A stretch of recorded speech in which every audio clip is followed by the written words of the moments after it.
नमस्कार दोस्तों, स्वागत है हमारे YouTube चैनल हिस्ट्री ज्ञान 785 पर। यदि आपने हमारे चैनल को अभी तक सब्सक्राइब नहीं किया तो प्लीज़ सब्सक्राइब करें, वीडियो को लाइक करें और अपने दोस्तों में ज़रूर शेयर करें। चलिए हम बात करते हैं दोस्तों राजस्थान के ऐतिहासिक परिचय के बारे में। तो सन 1800 में सर्वप्रथम राजपुताना नाम दिया था जॉर्ज थॉमस ने।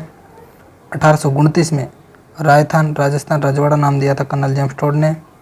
और इनकी जो पुस्तक है कर्नल टोड की, annuls and antiquities of Rajasthan है। राजस्थान नाम जो अस्तित्व में आया वह 30 मार्च 1949 को आया। और ऋग्वेद में जो नाम मिलते हैं मरु, धन, जांगल, मत्स्य, सूरसेन मिलते हैं। और जबकि महाभारत में जयपुर, अलवर, धौलपुर, भरतपुर मिलते हैं। और यदि हम बात करें जंगल प्रदेश की तो जंगल प्रदेश कहा जाता है बीकानेर और नागौर को। यदि हम बात करें अक्सर आपके लिए ये बहुत ज़्यादा इम्पोर्टेंट है, काठल, छप्पन का मैदान और बागड़। प्रतापगढ़ व माही का मैदान काठल कहलाता है। प्रतापगढ़ व बांसवाड़ा का मैदान छप्पन का मैदान कहलाता है। डूंगरपुर व बांसवाड़ा का मैदान बागड़ का मैदान कहलाता है। ठीक है दोस्तों, आप विशेषतः किस चीज़ को ध्यान रखोगे? काठल, छप्पन का मैदान और बागड़। काठल प्रतापगढ़ माही का मैदान, छप्पन प्रतापगढ़ बांसवाड़ा का मैदान, बागड़ डूंगरपुर व बांसवाड़ा का मैदान। ठीक है दोस्तों, यदि हम और बात करें इस चीज़ के बारे में तो हम बात करने वाले हैं और बात करते हैं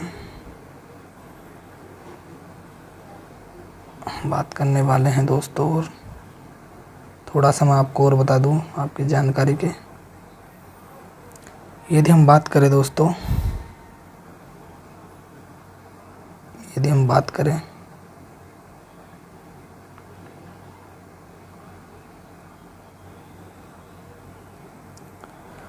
जो राजस्थान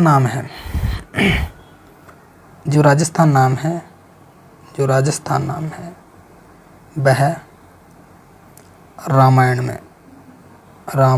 में क्या मिलता है? तो रामायण में मिलता है मरु कांतार। क्या मिलता है दोस्तों? रामायण में मरु कांतार मिलता है। इसी प्रकार वेदों में क्या मिलता है? तो वेदों में मिलता है दोस्तों ब्रह्मवर्त। क्या मिलता है? ब्रह्मवर्त। और इसी प्रकार बसंतगढ़ शिलालेख में बसंतगढ़ शिलालेख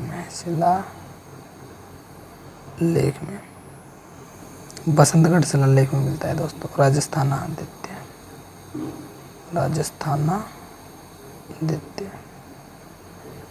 ठीक है दोस्तों, राजस्थानादित्य मिलता है। तो जो राजस्थानादित्य शिलालेख है यह कब अस्तित्व में आया? 682 ईस्वी पूर्व में। और ये किस भाषा में? तो ये संस्कृत भाषा में। किस भाषा में दोस्तों? संस्कृत भाषा में। चलिए आगे बढ़ते हैं। प्रागैतिहासिक काल राजस्थान में प्रागैतिहासिक काल, तो इसे पाषाण काल भी कहते हैं। इसे क्या कहते हैं? पाषाण काल। इसके भी 3 काल हैं, पूर्व पाषाण काल, मध्य पाषाण काल, उत्तर या नव पाषाण काल। क्वार्टज़ाइट पूर्व पाषाण काल, बात करें पूर्व पाषाण काल तो यहाँ से क्वार्टज़ाइट पत्थर के उपकरण मिले हैं। सर्वप्रथम हस्तकुठार के उपकरण जो खोजे थे C.A. हैकेट ने सन 1870 में जयपुर वेंद्रगढ़ से खोजे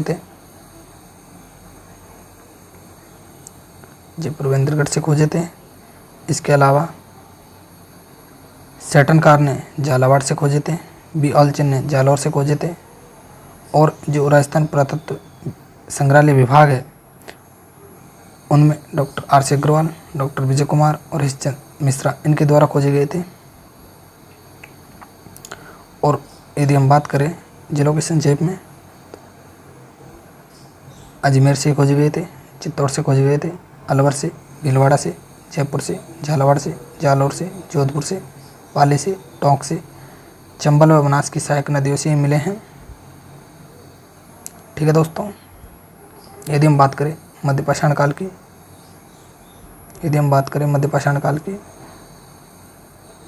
मध्य पाषाण काल की बात करें हम,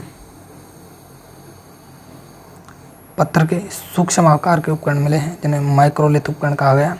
छोटे छोटे जो उपकरण मिले हैं वह मिले हैं मध्य पाषाण काल से।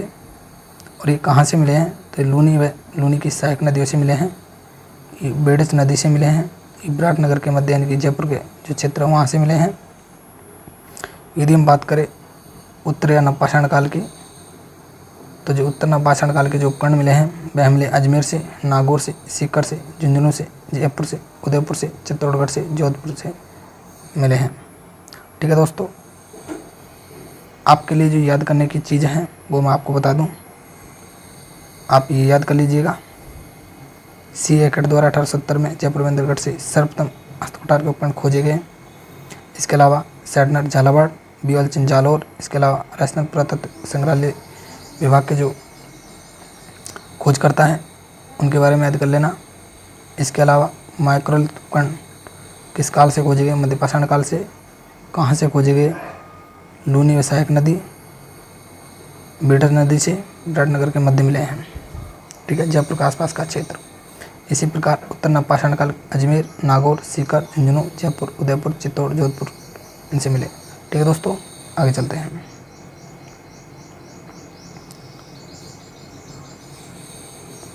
राजस्थान में धातु काल। क्या दोस्तों, राजस्थान में धातु काल। यदि हम बात करें राजस्थान में धातु काल, तो कांस्य व ताम्र पाषाण काल की। किसकी, कांस्य व ताम्र पाषाण काल की। तो कांस्य व ताम्र पाषाण काल में जो उपकरण मिले हैं वे गणेश्वर से मिले हैं, कालीबंगा से, गिलुंड, आहड़, झाड़ोल, उदयपुर, पिंड पांडालिया चित्तौड़गढ़, कुराड़ा नागौर, एलाना जालौर, बड़ा पुष्कर, सावणिया पुंगल बीकानेर से, मल्हा भरतपुर से, कोल माहौली सवाई माधोपुर से, नंदलालपुरा किराड़ौद और चितवाड़ी जयपुर से मिले हैं। कांसे व तांबे के जो उपकरण मिले हैं वो। यदि हम बात करें लोह काल की, तो जो लोहे के जो साक्ष्य हैं, लोहे के जो उपकरण हैं वो कहाँ से मिले हैं, तो नौ भरतपुर से मिले हैं। नौ भरतपुर से मिले हैं। भारत में लोह युग आरंभ की सीमा रेखा माना जाता है नौ भरतपुर को। जोधपुरा और सोनारी ये दोनों जगह से लोह गलाने की भट्टियाँ मिली हैं व अस्त्र शस्त्र तथा उपकरण बनाने के कारखाने मिले हैं। और एक है रेड टोंक। रेड टोंक से भी लोह काल के साक्ष्य मिलते हैं, मतलब लोह के उपकरण मिलते हैं। इसी प्रकार हम बात करें स्लेटी रंग की चित्रित मृदुहान संस्कृति की, तो इसका उदय जो माना जाता है यह माना जाता है 600 ईसा पूर्व। और ये जो मृदुहान मिले हैं ये विराटनगर, जोधपुर, सोनारी और नौह से मिले हैं। ठीक है दोस्तों,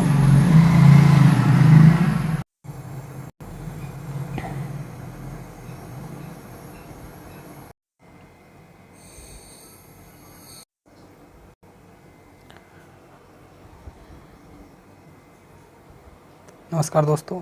बात करें राजस्थान की प्रमुख प्राचीन सभ्यताएं, तो सबसे पहले आती है कालीबंगा सभ्यता। पंजाबी भाषा में बंगा का अर्थ होता है चूड़ी। किस भाषा में, पंजाबी भाषा। तो 6000 वर्ष से अधिक पुरानी है यह। इसकी खोज की थी 1952 में अमलानंद घोष ने। उत्खनन 1961 में बीवी लाल और बीके थापर द्वारा किया गया था। और इस उत्खनन में 5 स्तर सामने आए हैं। पहला और दूसरा स्तर हड़प्पा से प्राचीन माना गया है और तीसरा, चौथा, पांचवा स्तर हड़प्पा के समकालीन माना गया है। और जो हड़प्पा सभ्यता के जो समकालीन स्तर माना गया है, तीसरा, चौथा, पांचवा,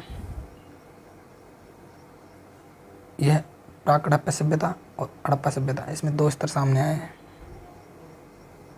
कौन कौन से दोस्तों, प्राक हड़प्पा सभ्यता और हड़प्पा सभ्यता। अब यदि हम देखें यहाँ से मिट्टी की ईंट मिली है। क्या मिली है, मिट्टी की ईंट मिली है। मिट्टी की ईंट के अलावा मिट्टी के बर्तन मिले हैं। क्या मिले दोस्तों, मिट्टी के बर्तन मिले हैं जो सुंदर और सुडौलता का क्या था, उनमें अभाव था। मतलब सुंदर भी नहीं थे और सुडौल भी नहीं थे, इनमें अभाव था। लाल रंग के बर्तन मिले हैं। मिट्टी के जो बर्तन हैं वो लाल रंग के मिले, उन पर काले और सफ़ेद रंग की क्या है, पट्टियाँ थी या रेखाएं थी। यहाँ जुते हुए खेत के प्रमाण मिले हैं। एक ही खेत में 2 फसल उगाने के साक्ष्य मिले हैं। कंकाल की खोपड़ी में 6 छेद मिले हैं, जिससे पता चलता है कि यहाँ पर मस्तिष्क शोथ की बीमारी का इलाज किया जाता था। खिलौना बैलगाड़ी मिली है जो मिट्टी की है। हवन कुंड के साक्ष्य मिले हैं। लकड़ी की नाली मिली है और बेलनाकार मोहर मिली है। ठीक है दोस्तों, इसके बारे में दोस्तों मैं थोड़ा और बता दूँ आपको। इसके अलावा यहाँ जो है दुर्ग के यहाँ जो है दुर्ग के साक्ष्य मिलते हैं। दुर्ग के साक्ष्य मिले हैं। यहाँ पर दुर्ग के साक्ष्य भी मिले हैं। यहाँ जो ईंटों की साइज़ है, यहाँ जो ईंटों की साइज़ मिली है, वह मिली है 30 गुणा 20 गुणा 10। ये किस में है दोस्तों? इंच में है। 30, 20 और 10 इंच में है, ये ध्यान रखना। यहाँ पर जो है यहाँ से जो मिले हैं भूकंप के साक्ष्य मिले हैं।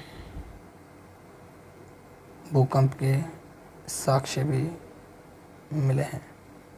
ठीक है दोस्तों, भूकंप के साक्ष्य मिले हैं। और यदि हम बात करें तो यहाँ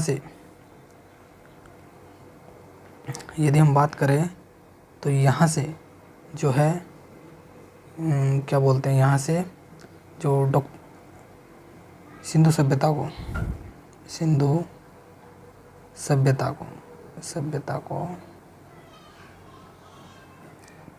तीसरी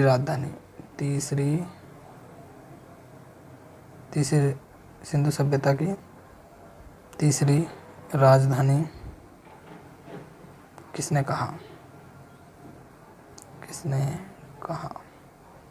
तो ये कहा दशरथ शर्मा ने। किसने कहा दोस्तों? दशरथ शर्मा ने कहा। ये इम्पोर्टेंट आपके लिए। ठीक है दोस्तों, तो मैं चलो आपको एक बार बता दूं कि आपके लिए क्या क्या इम्पोर्टेंट है। एक आपको ये ध्यान रखना है कि पंजाबी भाषा में मंगा का शाब्दिक अर्थ चूड़ी होता है। कितनी वर्ष पुरानी है? 6000 वर्ष पुरानी है। 6000 वर्ष से भी अधिक पुरानी है। खोज, उत्खनन, इस तरह ध्यान रखने हैं दोस्तों। इसके अलावा दोस्तों ये ध्यान रख लेना। और मिट्टी की ईंट मिली है, ये ध्यान रख लेना। इसके अलावा दोस्तों दुर्ग के साक्ष्य मिले हैं, ये ध्यान रख लेना। ईंटों की साइज और भूकंप के साक्ष्य मिले हैं। ठीक है दोस्तों, आगे चलते हैं। आहड़। क्या दोस्तों? आहड़ की बात करें हम, आहड़ इसे धूलकोट भी कहते हैं। इसे क्या कहते हैं? धूलकोट भी कहा जाता है। क्या कहा जाता है दोस्तों? इसे धूलकोट भी कहा जाता है। यह 4000 वर्ष पुरानी है। इसकी खोज अक्षय कीर्ति व्यास ने की थी। उत्खनन रतनचंद्र अग्रवाल ने और HD साकलिया ने किया था।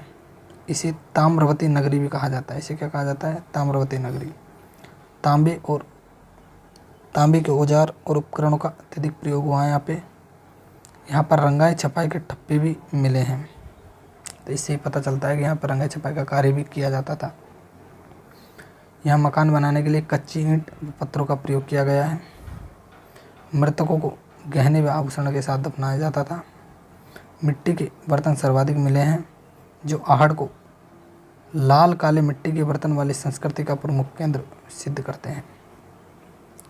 ठीक है दोस्तों, मैं आपको बता दूं इसमें क्या क्या याद रखना है। इसे धूलकोट भी कहते हैं, इसकी खोज, इसका उत्खनन और इसे ताम्रवती नगरी भी कहते हैं। ठीक है, यहाँ रंगाई छपाई के ठप्पे मिले हैं। इसके अलावा यहाँ गहनों और आभूषणों के साथ मृतकों को दफनाया जाता था। ठीक है दोस्तों, ये आप याद रख सकते हैं। यदि हम बात करें आगे बात करें दोस्तों हम ग्लुंड की बात करें दोस्तों हम, ग्लुंड को बनास संस्कृति भी कहा जाता है। क्या कहा जाता है दोस्तों? ग्लुंड को बनास संस्कृति भी कहा जाता है। यह राजसमंद जिले में बनास नदी के किनारे स्थित है। इसका उत्खनन 1957-58 बीबी लाल ने किया था और जो दोबारा उत्खनन किया था वापस वह BS शिंदे जो पूना विश्वविद्यालय के थे, और ग्रेगर पोसल जो अमेरिका के थे, पेनसिल्वेनिया विश्वविद्यालय के। ताम्रयुगीन सभ्यता के अवशेष मिले हैं, और जो इसका समय है वह 1900 से 1700 ईस्वी पूर्व माना जाता है। और मिट्टी के 5 प्रकार के बर्तन मिले हैं, जिसमें सादे, काले, पॉलिशदार, लाल व काले चित्रित बर्तन मिले हैं। मिट्टी के खिलौने मिले हैं, पत्थर की गोलियां मिली हैं, हाथी दांत की चूड़ियां मिली हैं, और पक्की ईंटों का यहाँ पर दोस्तों ये आपके लिए बहुत ज़्यादा इम्पोर्टेंट है कि यहाँ पर पक्की ईंटों का प्रमाण कहाँ से मिलता है, तो वह मिलता है गिलुंड सभ्यता से। पत्थर की गोलियां मिली हैं, हाथी दांत की चूड़ी मिली है, ठीक है दोस्तों, और 5 प्रकार के बर्तन मिले हैं यहाँ। और आप ये ध्यान रख लेना, उत्खनन 2 बार हुआ है इसका, 57-58 BB लाल के द्वारा, और 98 से 2003 BS शिंदे जो पूना विश्वविद्यालय के थे, और ग्रेगर पोसल जो अमेरिका के थे। और जो गिलुंड सभ्यता है राजसमंद जिले में बनास नदी के किनारे हैं, ठीक है दोस्तों। आगे बात करते हैं बागोर सभ्यता। बागोर सभ्यता भीलवाड़ा में कोठार नदी के तट पर स्थित है, ठीक है। उत्खनन 1967 से 70 BN मिश्र के द्वारा किया गया। प्रागैतिहासिक काल के सभ्यता के अवशेष मिलते हैं, जो 4 से 5000 ईस्वी पूर्व के हैं। बड़ी संख्या में लघु पाषाण उपकरण मिले हैं। यहाँ के निवासी आखेटक के प्रमाण मिले हैं। यहाँ के निवासी जो क्या है आखेट खेलते थे, मतलब शिकार करते थे। तांबे के उपकरण मिले हैं, छेद वाली सुई मिली है। कृषि और पशुपालन के प्राचीनतम साक्ष्य मिले हैं यहाँ से। यह मध्यकालीन सभ्यता का स्थल और लघु पाषाण उपकरण का क्या था, प्रमुख केंद्र था, ठीक है दोस्तों। आप ये ध्यान रखना, इसमें कृषि पशुपालन के प्राचीनतम साक्ष्य, यह मध्यकालीन सभ्यता का स्थल और लघु पाषाण उपकरण का प्रमुख केंद्र था, ये ध्यान रखना। आखेटक के प्रमाण मिले हैं, ये ध्यान रखना। छेद वाली सुई मिली है, ये ध्यान रखना। और तांबे के उपकरण मिले हैं, ये भी ध्यान रखना आप। और यह प्रागैतिहासिक काल की सभ्यता के यहाँ से अवशेष मिले हैं, ठीक है दोस्तों। उत्खनन 1967 से 70 के बीच में BN मिश्र के द्वारा किए गए, ये भी आप ध्यान रखना। और ये किस नदी के किनारे, कोठार नदी के किनारे, कहाँ पर, भीलवाड़ा में, ठीक है दोस्तों। आगे चलते हैं।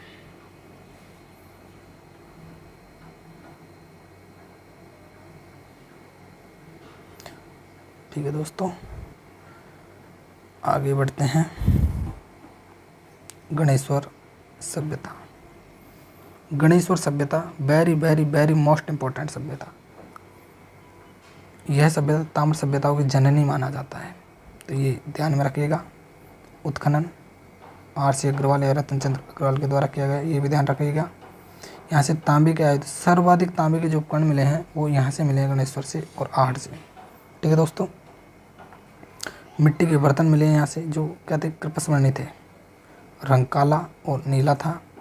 और तांबा यहाँ से हड़प्पा और मोहनजोदड़ो को क्या करता था, भेजा जाता था।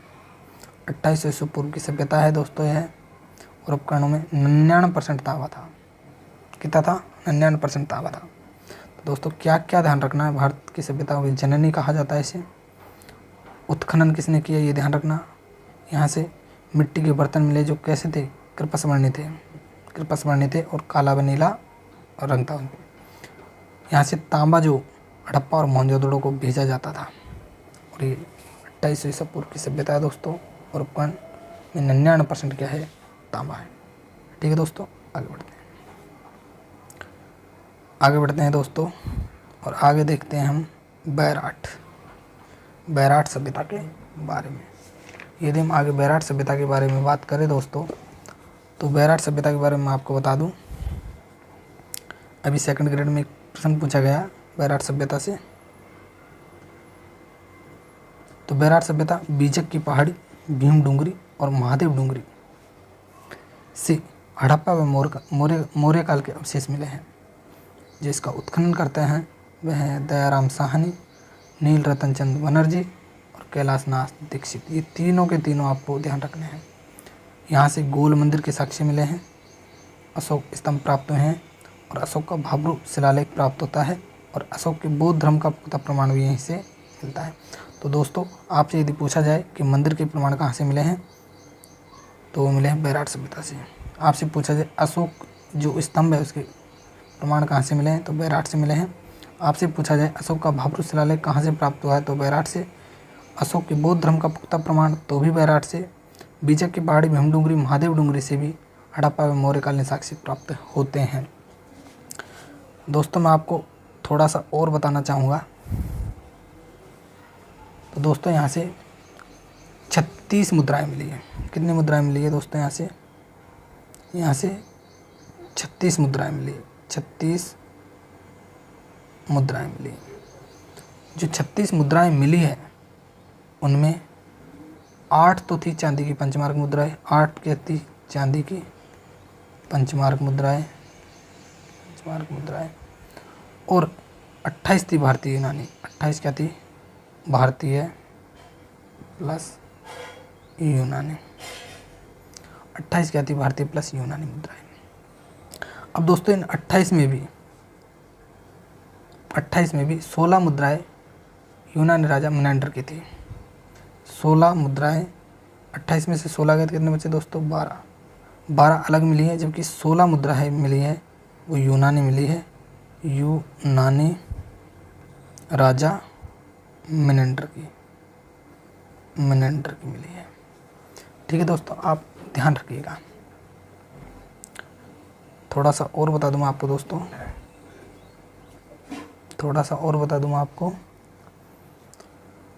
तो जो भाब्रू पहाड़ी है,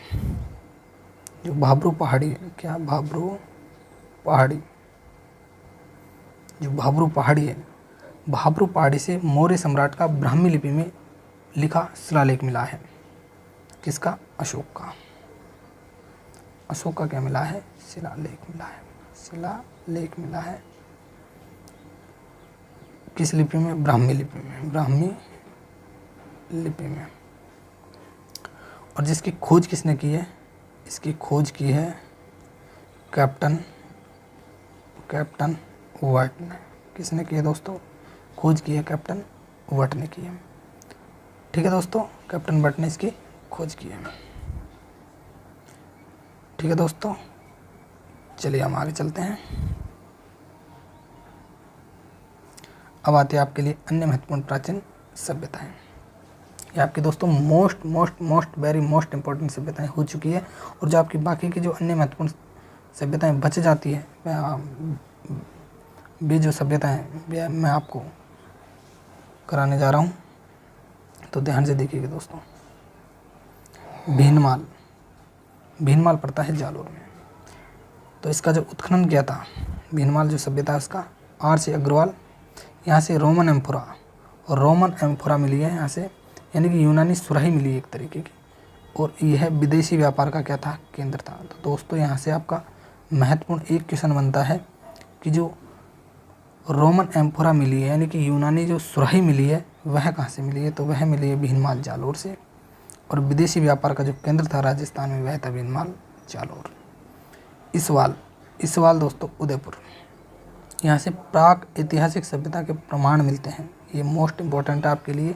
और यहाँ से समृद्ध लौह उद्योग के साक्ष्य भी मिले हैं, ये भी इम्पोर्टेंट है। अब आता है बालाथल उदयपुर। इसका उत्खनन किया था V.N. मिश्र ने। और जो इसका संपर्क था बालाथल उदयपुर का, ये किससे था? हड़प्पा से। यहाँ पर ताम्र पाषाणकालीन सभ्यता के साक्ष्य मिले हैं। इसके अलावा हम बात करें रंगमहल सभ्यता हनुमानगढ़ में है, बरूड गंगानगर में, नौह भरतपुर में है, उजियाना भीलवाड़ा में है, नगरी चित्तौड़गढ़ में है, नगर टोंक में है, जोधपुरा जयपुर में है, सोनारी झुंझुनू में है, तिलवाड़ा बाड़मेर में है। ठीक है दोस्तों,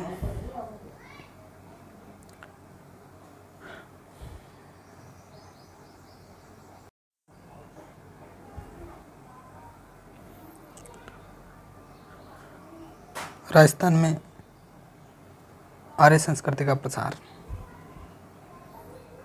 तो देखिए दोस्तों, हड़प्पा सभ्यता के पतन के बाद 1800 BC के आसपास राजस्थान की जो आर्य संस्कृति का प्रसार जो हुआ था, और इसके जानने के प्रमुख जो स्रोत हैं वह है वेद, चारों वेद।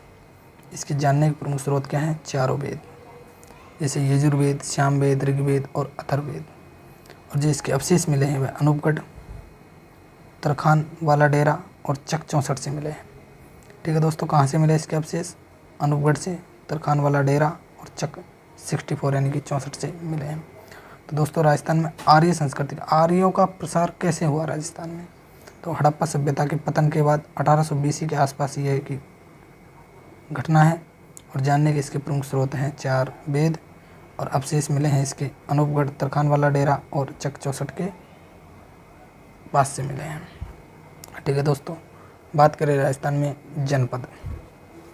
तो देखिए दोस्तों, राजस्थान में जनपद के बारे में हम बात करें तो बौद्ध ग्रंथ अंगुत्तर निकाय में 16 महाजनपदों का क्या है? उल्लेख है। क्या है? 16 महाजनपदों का उल्लेख है। उसमें से एक है मत्स्य जनपद, जो राजस्थान में अवस्थित था और राजस्थान के अनेक भाग जैसे कुरु हुआ, सूरसेन हुआ, अवंती हुआ, महाजनपदों के अंतर्गत थे।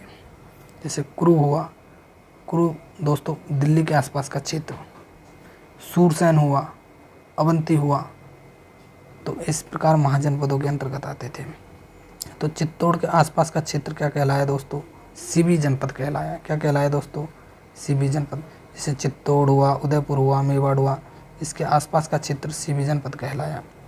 इसी प्रकार 327 ईस्वी में सिकंदर के आक्रमण के कारण पश्चिमोत्तर सीमा से कुछ कबीले आकर बस गए, जैसे मालव, योद्धे, अर्जुनायन राजस्थान में आकर बस जाते हैं। ठीक है दोस्तों, यदि हम बात करें और आगे मत्स्य जनपद की डिटेल में बात करते हैं तो मत्स्य जनपद का जो सर्वप्रथम उल्लेख है, मत्स्य जनपद का जो सर्वप्रथम जो है उल्लेख ऋग्वेद में मिलता है। इसके अलावा शतपथ ब्राह्मण में मिलता है और इसके अलावा कौशितकी उपनिषद में मिलता है।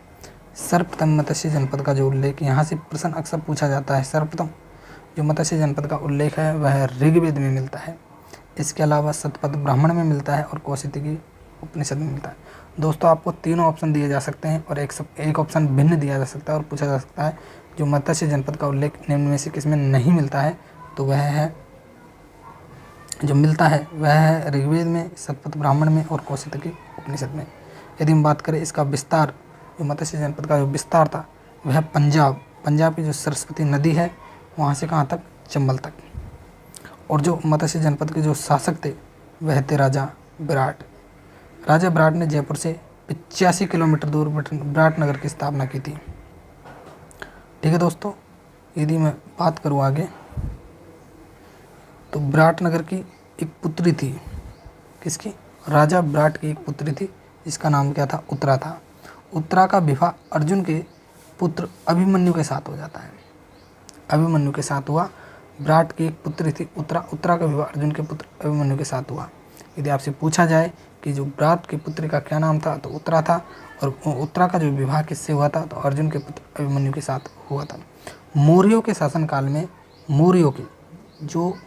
मौर्य थे दोस्तों, तो मौर्यों के शासनकाल में जो मत्स्य जनपद, जैसे अशोक मौर्य था, चंद्रगुप्त मौर्य था, इसी प्रकार जो मौर्य का जो शासनकाल रहा तो उसमें मत्स्य जनपद मौर्य साम्राज्य के क्या था दोस्तों? अधीन या अंतर्गत आता था। इसी प्रकार अलवर के कुछ भाग में साल्व जाति निवास करते थे दोस्तों। साल्व जाति, अलवर के आसपास के क्षेत्र में साल्व जाति भी निवास करती थी। इसी प्रकार मत्स्य जनपद का पड़ोसी चेदी जनपद भी रहा है दोस्तों। कुछ समय के लिए चेदी जनपद ने मत्स्य जनपद को मिला लिया था दोस्तों। क्या कर लिया था दोस्तों? कुछ समय के लिए मिला लिया था। दोस्तों आज की क्लास हमारी यहीं समाप्त होती है। प्लीज़ कृपया करके अपने दोस्तों को ज़्यादा से ज़्यादा इस क्लास को शेयर कीजिएगा और यदि हमारी वीडियो पसंद आई तो इसको लाइक कीजिएगा और अपने दोस्तों में ज़रूर से ज़रूर शेयर कीजिएगा, जिससे कि हमें मोटिवेशन मिलता रहे और हम इसी प्रकार की नई नई वीडियो आपके लिए लाते रहें। दोस्तों यह था हमारा आज का राजस्थान इतिहास एक परिचय। इसके बारे में हमने जानकारी ली, राजस्थान इतिहास एक परिचय के बारे में जानकारी ली। इसके अलावा आज हमने पढ़ा प्रागैतिहासिक काल, राजस्थान प्रागैतिहासिक काल के बारे में पढ़ा। इसके अलावा राजस्थान में धातु काल के बारे में आज हमने पढ़ा। इसके अलावा राजस्थान की प्राचीन संस्कृति के बारे में आज हमने पढ़ा, जिसमें कालीबंगा है, आहड़ है, गिलुंड है, बागोर है, गणेश्वर है, बैराट है, भीनमाल, ईसवाल, बालाथल, इसी प्रकार और अन्य महत्वपूर्ण प्राचीन सभ्यताएं भी हमने जानी। इसके अलावा राजस्थान में आर्य संस्कृति का प्रसार पड़ा।